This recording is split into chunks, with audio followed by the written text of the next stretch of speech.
Pense isso. São 2 da manhã. Você está deitado, o quarto mergulhado em silêncio, mas seu coração não descansa. Uma mensagem simples: estou mal. Chegou há horas.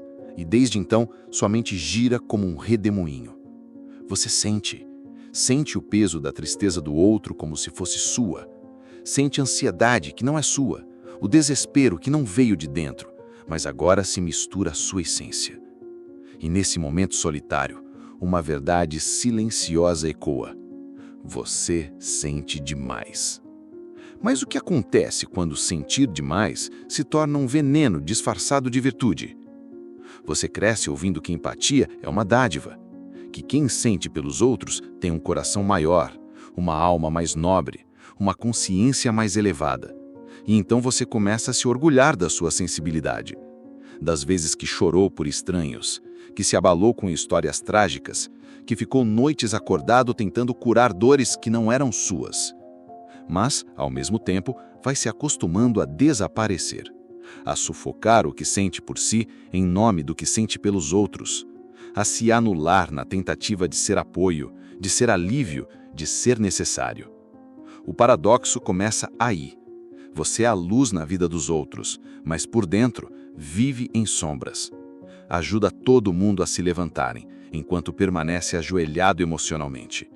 Ouve todo mundo, mas nunca é ouvido. Sabe exatamente o que os outros precisam, mas não sabe mais o que você precisa. Seu dom vira um fardo. E ninguém percebe, porque por fora você parece gentil, amoroso, sempre presente. Só você sente o cansaço de carregar o mundo sem ter onde descansar. E então surge a pergunta que muda tudo. Até que ponto a empatia é um dom e quando ela se torna uma prisão? Quantas lágrimas você já engoliu porque alguém precisava mais das suas forças do que você? Quantas vezes você quis simplesmente sumir, não por fraqueza, mas porque estava esgotado de existir mais pelos outros do que por si mesmo? Será que existe um limite saudável para sentir? Será que empatia, em excesso, deixa de ser virtude e vira vício? A sociedade, a cultura, a moral, todas dizem que você deve se importar, que deve ser gentil, generoso, sensível. Mas ninguém ensina o que fazer quando isso começa a te destruir por dentro. Quando a sua bússola emocional se parte em pedaços, tentando encontrar o norte no sofrimento dos outros. Quando você começa a sentir culpa por descansar, vergonha por não conseguir mais ajudar, pavor de dizer não e ser visto como frio, indiferente, egoísta. A verdade que ninguém conta é que existe um lado sombrio da empatia, um lado que não é abordado em livros de autoajuda ou posts motivacionais, um lado onde a sensibilidade vira autossabotagem, onde o amor vira exaustão, onde o cuidado vira dependência emocional disfarçada de altruísmo. E esse lado escuro, invisível, cresce silenciosamente até te engolir. Porque o que acontece quando você é programado para sentir tudo, o tempo todo? Quando não há mais distinção entre o que é seu e o que é do outro? O que acontece com o seu corpo, sua mente, sua alma, quando você se torna um campo de batalha emocional permanente? Essa não é apenas uma questão psicológica, é existencial, é filosófica, vai além da ideia de ser bonzinho. Entra no território profundo de quem você é quando ninguém mais está olhando. Da forma como você foi condicionado a existir como um reflexo do sofrimento alheio, como uma ferramenta emocional a serviço do mundo, mas nunca de si. E então vem a pergunta final, aquela que gruda na mente como um espinho. E se tudo o que você aprendeu sobre empatia estiver incompleto? E se o verdadeiro caminho não for sentir mais, mas sentir melhor? E se a liberdade não estiver em se entregar, mas em saber onde parar? Você começa a perceber que existe algo profundamente errado quando, mesmo cercado de pessoas que você ajudou, sente-se vazio. Quando a sensação de ser bom já não traz paz, só exaustão. Quando a compaixão se transforma em compulsão. Quando o impulso de ajudar o outro parece maior que a capacidade de cuidar de si. E então surge uma inquietação. De onde vem isso? Por que sentimos tanto? O que há por trás dessa urgência em absorver o sofrimento alheio como se fosse nosso? A resposta não está apenas no agora. Está no tecido invisível da nossa psique, nas entranhas da infância, nos ecos da sociedade, nos arquétipos profundos que moldam nossa percepção de valor e identidade. Para entender a empatia excessiva, é preciso ir fundo. A dor que você sente não nasceu de um único momento. Ela é construída em camadas, por estruturas que começam a se formar muito antes de você ter consciência delas. Na infância, muitos aprendem que só são dignos de amor se forem úteis, se forem bons, se comportarem, se sacrificarem. Crianças que crescem em ambientes instáveis ou emocionalmente voláteis, onde os adultos são imprevisíveis, ausentes ou carregados de dor, desenvolvem uma hiperpercepção emocional. Elas aprendem a ler rostos, tons de voz, sutilezas do ambiente como forma de sobrevivência. Carl Jung chamaria isso de uma adaptação da sombra, a parte da psique que se esconde para proteger o self central. Mas com o tempo, essa adaptação se torna vício, e o que antes era estratégia vira identidade. Você não sente apenas porque é sensível. Você sente porque aprendeu que sentir pelos outros era sua única forma de pertencer. Esse fenômeno tem nome na psicologia: fusão emocional. Quando você não sabe onde termina o outro e começa você. E isso se agrava com a idealização da empatia como virtude absoluta. Uma idealização que a cultura reforça com personagens mártires, heróis que se sacrificam, mães que abdicam, santos que sofrem com o sorriso nos lábios. Tudo isso molda um arquétipo que se torna um padrão inconsciente, o de que ser bom é ser sofredor.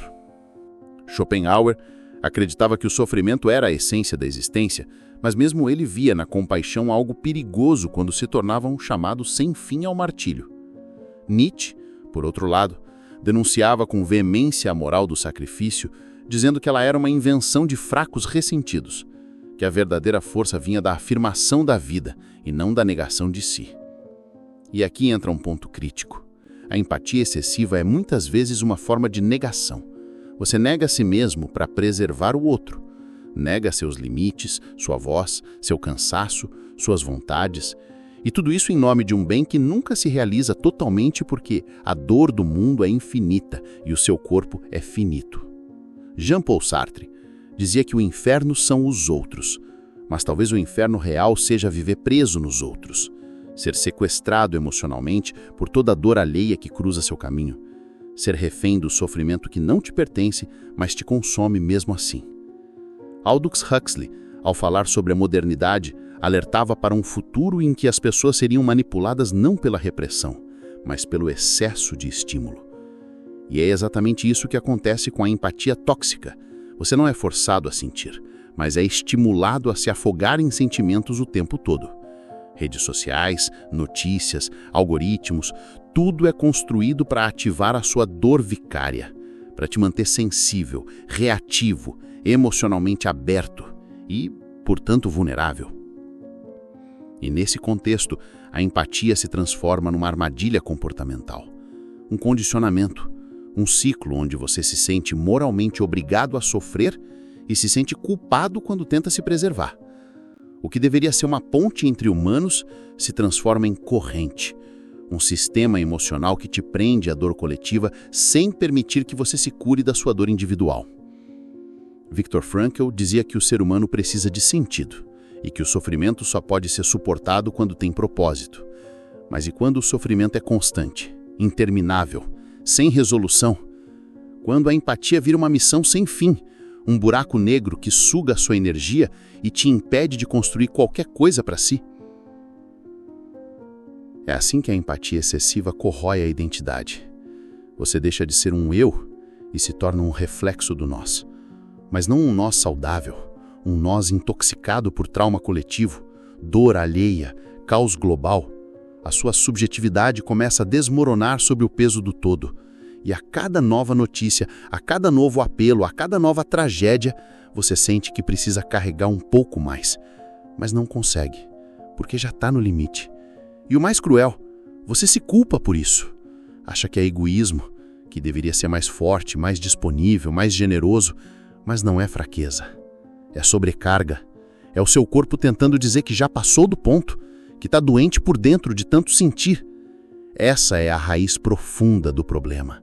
Um sistema emocional desequilibrado, moldado desde cedo, reforçado pela cultura, perpetuado pela moral, manipulado por tecnologias e sustentado por uma crença central de que você precisa se doar até desaparecer para ser uma pessoa boa. Mas isso precisa acabar, porque ninguém pode salvar o outro a partir de um lugar de esgotamento. Ninguém pode oferecer amor verdadeiro se estiver fragmentado por dentro. A verdadeira empatia não nasce do sacrifício, mas da integridade. Agora que você vê a origem, precisa enxergar onde isso te levou, porque o que parece apenas cansaço emocional é só o começo. As consequências da empatia desgovernada são mais profundas do que você imagina, e é hora de trazê-las à luz. Você não percebe de imediato. A erosão acontece aos poucos, como a água que, gota a gota, desgasta a pedra mais sólida. Quando você vive em função da dor dos outros, a sua própria dor encontra meios silenciosos de se manifestar. Às vezes em forma de cansaço crônico, outras em crises de ansiedade sem causa aparente. Às vezes, em uma apatia emocional que te faz questionar se ainda sente algo por você mesmo. E é nesse silêncio devastador que as consequências invisíveis da empatia excessiva começam a se revelar. Porque empatia descontrolada não destrói de uma vez. Ela fragmenta, te faz acordar um dia sem vontade de levantar da cama. Não porque algo aconteceu com você, mas porque sente inconscientemente o peso de centenas de pequenas tragédias que nem são suas. Empatia tóxica transforma você em um campo de ressonância de sofrimentos coletivos. Você absorve a angústia do amigo, do parente, do parceiro, a raiva de quem sofre injustiça, a culpa de quem erra, a tristeza de quem perde. E tudo isso se acomoda dentro de você como se houvesse espaço infinito. Mas não há. O sistema nervoso humano não foi feito para sustentar tanta carga emocional constante. A neurociência mostra que áreas do cérebro ativadas pela dor real também se acendem quando sentimos empatia pela dor do outro. Ou seja, o seu cérebro não faz muita distinção entre sofrer e ver alguém sofrer. Em excesso, isso leva a um estado de estresse prolongado, liberação crônica de cortisol, sistema imunológico comprometido, sono prejudicado, fadiga física, vulnerabilidade psíquica. E a pior parte, isso tudo acontece silenciosamente, porque ninguém liga burnout emocional à empatia. Ninguém suspeita que sua exaustão vem do excesso de sentir, que sua incapacidade de se concentrar, sua irritação constante, sua tristeza sem explicação, tem origem em dores que não são suas, mas que você acolheu como se fossem. E isso nos leva a um tipo de prisão sutil, a culpa empática. Um fenômeno psicológico em que você se sente mal por estar bem. Você olha ao redor e vê tanta dor que sente vergonha por ter momentos de paz. Não consegue relaxar sem pensar que alguém, em algum lugar, está sofrendo. Não consegue se permitir a alegria sem se sentir egoísta. E isso te corrói, porque a vida se torna uma constante vigilância emocional. Um estado de alerta em que você está sempre preparado para sentir, sempre à disposição da dor alheia. A cultura alimenta isso com discursos romantizados. Seja a luz na vida de alguém, o mundo precisa de pessoas que sintam mais. Mas, e quando essa luz começa a te queimar por dentro? E quando sentir mais não é mais virtude, mas vício? Porque sim, a empatia pode viciar. O cérebro busca a liberação de dopamina gerada por conexões emocionais intensas. Você começa a buscar dor alheia, não por prazer, mas por identidade, por pertencimento, porque no fundo já não sabe quem é sem alguém para consertar. E aí entra um segundo nível de consequência, a distorção de papéis. Você se torna aquilo que os outros esperam que você seja, o forte, o disponível, o curador. As relações deixam de ser horizontais. Você se torna base, pilar, apoio. Mas e quando você quebra? Quem te segura? Quem te escuta? Quem percebe que atrás da sua compaixão existe um pedido silencioso de socorro?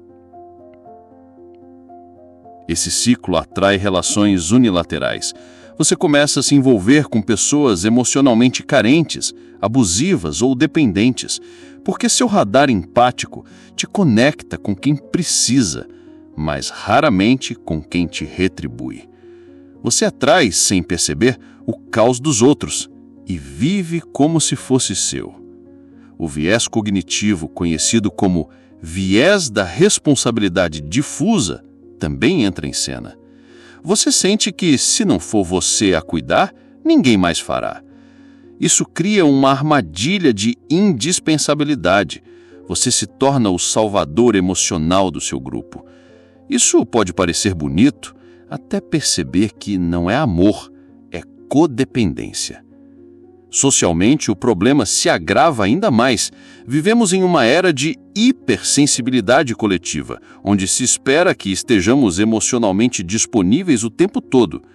Mas ninguém fala sobre o preço disso, a exaustão coletiva, a anestesia emocional que surge quando todos estão emocionalmente sobrecarregados. Uma empatia inflacionada gera pessoas esgotadas, e pessoas esgotadas não constroem pontes, constroem muros.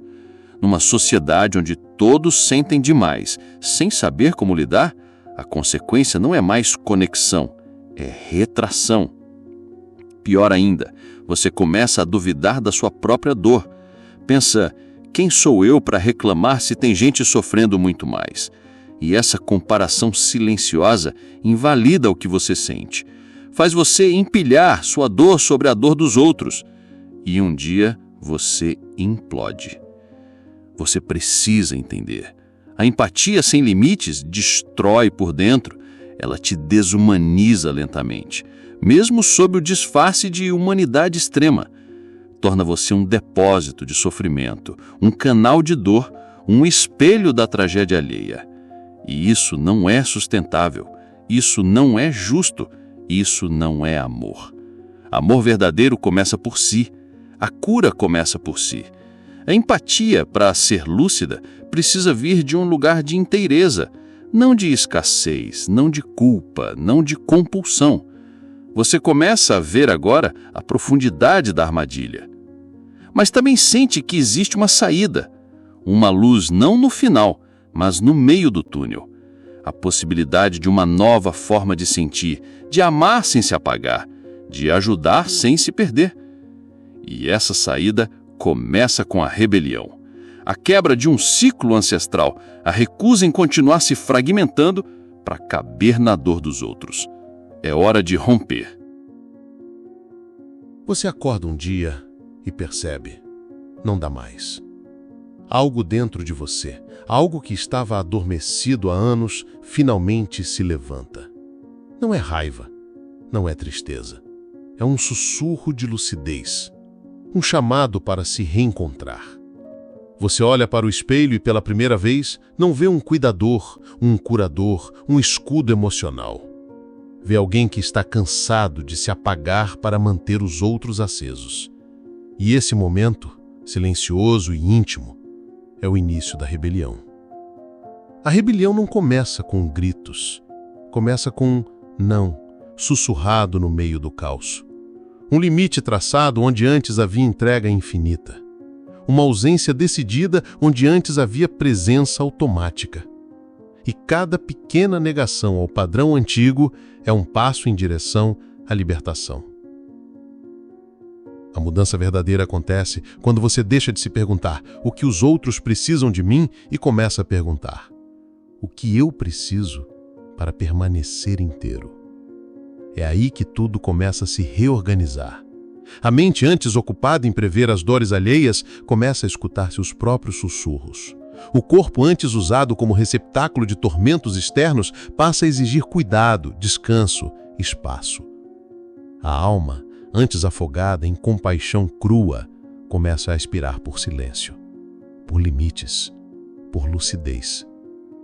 E você entende com uma clareza que fere e cura ao mesmo tempo. Amar não exige sacrifício constante. Ajudar não exige esgotamento. Empatia não exige autoabandono. A verdadeira revolução começa quando você compreende que estar presente para o outro não significa carregar o outro. Que existe um abismo entre sentir com e ser consumido por. Você não foi criado para ser um altar de dor coletiva. Foi criado para ser um ser humano inteiro, que sente e também se preserva. E então, você começa a aplicar essa nova forma de estar no mundo. A primeira coisa que muda é o ritmo. Antes você corria para acudir cada dor, respondia a cada desespero como se o mundo dependesse disso. Agora, você pausa, respira, espera. Você começa a distinguir urgências verdadeiras de urgências emocionais. Começa a se perguntar: isso é realmente meu? Essa dor é responsabilidade minha? Eu consigo sustentar isso sem me destruir? Pela primeira vez, você começa a escolher. E escolher é libertador. Você escolhe dizer: hoje não posso, sem culpa. Escolhe não responder mensagens que drenam sua energia. Escolhe não ser a tábua de salvação de quem não quer nadar. Escolhe se escutar antes de escutar o mundo. E essa escolha, que parece egoísmo aos olhos de uma cultura que idolatra o sacrifício, na verdade é a base da empatia lúcida. Pensa em figuras históricas que transformaram o mundo sem se anular completamente. Viktor Frankl, mesmo nos campos de concentração, compreendeu que o sentido da vida precisava incluir a dignidade do indivíduo. Martin Luther King não lutou sozinho, soube se cercar, descansar, confiar. Simone de Beauvoir não calou seus conflitos internos para agradar, escreveu sobre eles.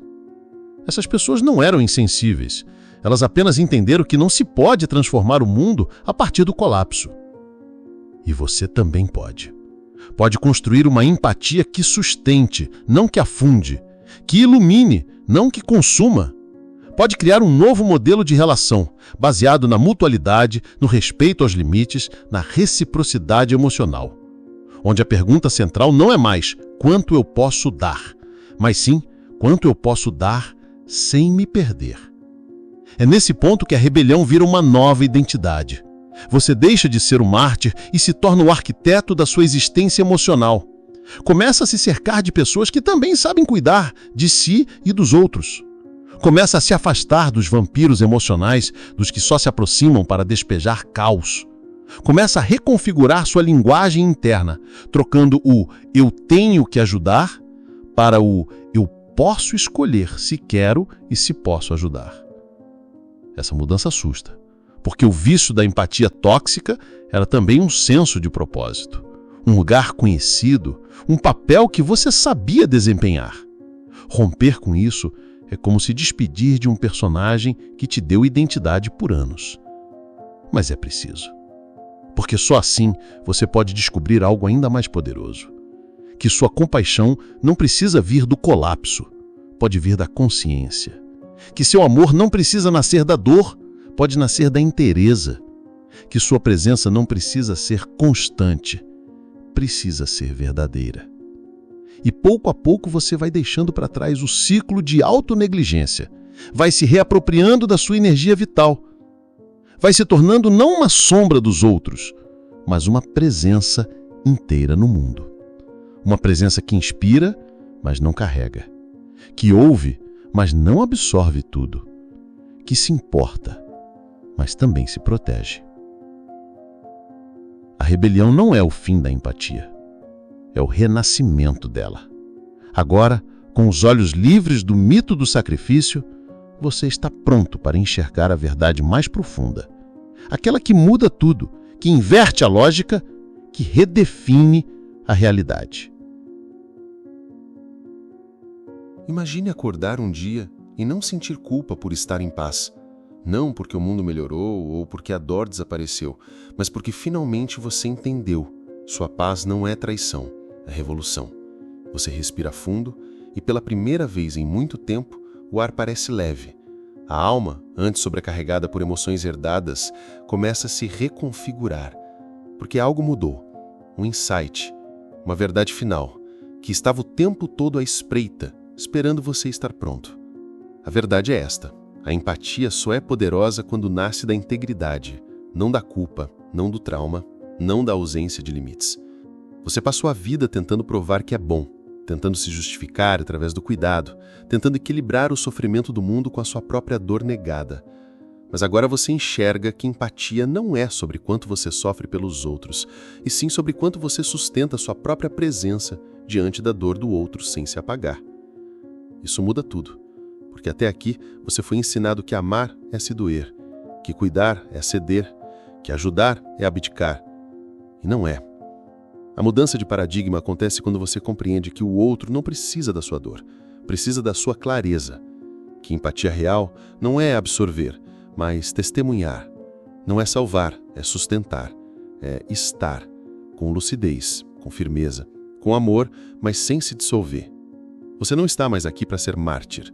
Está aqui para ser humano, complexo, imperfeito, íntegro, com suas emoções respeitadas, com seus limites definidos, com sua energia preservada. A partir desse novo centro, tudo se transforma. Você começa a perceber que grande parte da empatia que exercia antes não era livre, era uma reação condicionada. Era medo disfarçado de amor, medo de ser rejeitado, de ser inútil, de ser esquecido, de não ter valor se não estivesse cuidando de alguém. Mas agora você enxerga que a empatia não é sobre quanto você sofre pelos outros, e sim sobre quanto você sustenta sua própria presença diante da dor do outro sem se apagar. Isso muda tudo, porque até aqui você foi ensinado que amar é se doer, que cuidar é ceder, que ajudar é abdicar, e não é. A mudança de paradigma acontece quando você compreende que o outro não precisa da sua dor, precisa da sua clareza. Que empatia real não é absorver, mas testemunhar. Não é salvar, é sustentar, é estar, com lucidez, com firmeza, com amor, mas sem se dissolver.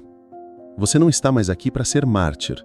Está aqui para ser humano, complexo, imperfeito, íntegro, com suas emoções respeitadas, com seus limites definidos, com sua energia preservada. A partir desse novo centro, tudo se transforma. Você começa a perceber que grande parte da empatia que exercia antes não era livre, era uma reação condicionada. Era medo, disfarçado de amor. Medo de ser rejeitado, de ser inútil, de ser esquecido, de não ter valor se não estivesse cuidando de alguém. Mas agora você vê com honestidade, você deixa esse medo ir e descobre que existe valor só em ser.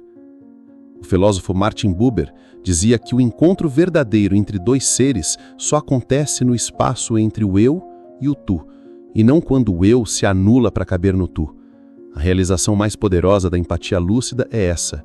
Você só pode se conectar verdadeiramente quando permanece inteiro. A fusão emocional é uma ilusão de unidade.